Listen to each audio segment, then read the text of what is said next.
আমি সিনিয়র বক্তব্য রাখতে কিছু বলতে চাই। ওসমান হাদী শহীদ হয়ে আমাদের মধ্যে পুনরুত্থান করছে। ওসমান হাদী আজীবন আমাদের হৃদয়ে বেঁচে থাকবে। আমার ভাই হাদী বলেছিল শহীদ হব কিন্তু ভারতীয় আধিপত্যবাদের সামনে মাথা নত করব না।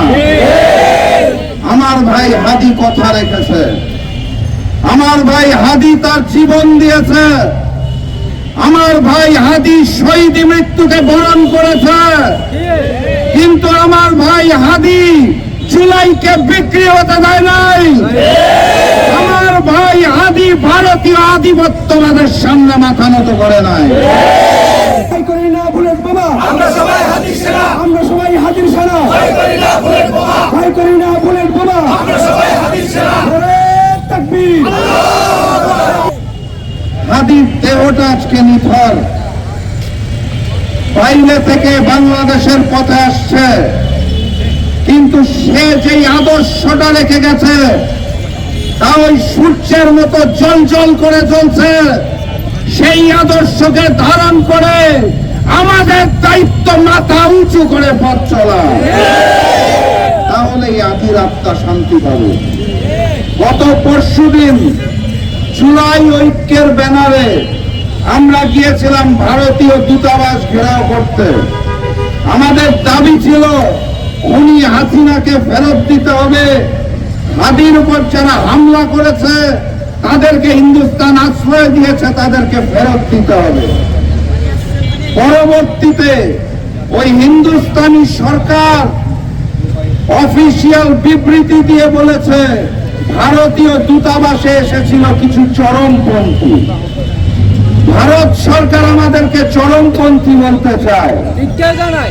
আমি ভারত সরকারকে বিনয়ের সাথে বলতে চাই, চরমপন্থী শব্দের অর্থ হচ্ছে কোন ব্যক্তি অথবা গোষ্ঠী কোন বিষয় নিয়ে যদি আপোষ না করে, মাথা নত না করে, একলোকা থাকে, তাকে বলা হয় চরমপন্থী। বাংলাদেশের পক্ষে, বাংলাদেশের স্বাধীনতা সার্বভৌমত্বের পক্ষে আমরা সবাই চরমপন্থী। ভারতীয় আধিপত্যবাদ এবং ভারতীয় আগ্রাসনের বিরুদ্ধে আমরা সবাই চরমপন্থী। আপনাদের ওই চরমপন্থীকে আমরা গালি হিসেবে নেই না, আমরা সম্মানের সাথে নেই। কারণ আপনাদের জানা থাকা উচিত হাদী শহীদ হতে পারে, লাখো হাদী ঘরে ঘরে তৈরি হয়েছে বাংলার মাটিতে। ভারতীয় আধিপত্যবাদ এবং আগ্রাসনকে আর মেনে নেওয়া হবে না ইনশাআল্লাহ। ওই ভারতের তিলকওয়ালী মুখ্যমন্ত্রী ফ্যাসিস্ট শেখ হাসিনা দেশ ছেড়ে পালিয়েছে। ভারতে বসে, দিল্লিতে বসে এখন দেশপ্রেমিকদের হত্যা করার নীল নকশা করছে।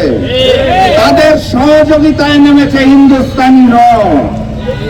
আমি তাদেরকে বলতে চাই, চোখ খুলে দেখুন, ওই শেখ হাসিনার মতো মাথা নত করার প্রজন্ম এখন আর বাংলাদেশে নাই। আমরা জুলাইতে যেভাবে প্রতিরোধ করেছি, জুলাই যোদ্ধারা রক্ত দিতে শিখে গেছে। যতবার আঘাত আসবে আবু সাইদের মতো বুক পেতে দেবে, আমার ভাই হাদীর মতো বুক পেতে দেবে। কিন্তু নতুন বাংলাদেশকে আর ভারতের করত রাজ্য হতে দেবে না।